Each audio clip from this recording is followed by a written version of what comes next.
करेंगे Sindh revenue board की गुलिस्तान जौहर में कार्रवाई। एसआरबी ने गुलिस्तान जौहर में बिरयानी सेंटर को सील कर दिया है। अहम खबर से आपको आगाह कर रहे हैं, कार्रवाई की गई है और इस कार्रवाई के नतीजे में बिरयानी सेंटर को सील किया गया है। Sindh sales tax on services act 2011 के तहत इस दुकान को सील किया गया है। बिरयानी सेंटर कानून की खिलाफ वर्जी और टैक्स की रकम की अदम अदायगी की वजह से सील की गई है।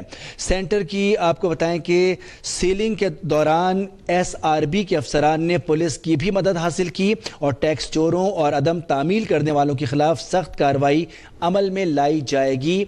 सिंध रेवेन्यू बोर्ड की जानिब से कार्रवाई की गई है। गुलिस्तान जौहर में एसआरबी ने गुलिस्तान जौहर में बिरयानी सेंटर को सील कर दिया है और फरहान बिरयानी सेंटर को सेल्स टैक्स ना देने पर सील किया गया है। कामरान चौहान अब तक के नुमाइंदे हमारे साथ मौजूद हैं। जी कामरान चौहान, तफसीलात क्या हैं? हमारा राब्ता इस वक्त कामरान चौहान से नहीं है। सिंध रेवेन्यू बोर्ड ने गुलिस्तान जौहर में कार्रवाई की है। एसआरबी ने गुलिस्तान जौहर में बिरयानी सेंटर को सील कर दिया है। फरहान बिरयानी सेंटर को Sindh sales tax on services act 2011 के तहत सील किया गया है।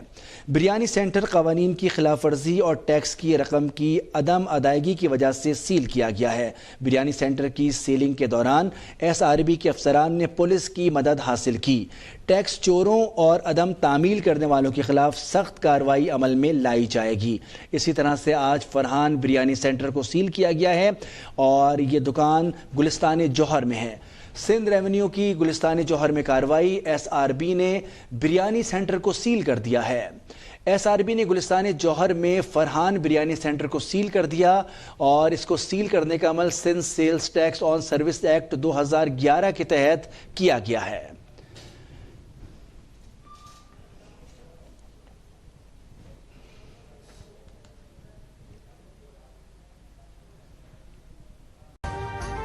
अभी सब्सक्राइब करें ताकि कोई खबर रह न जाए।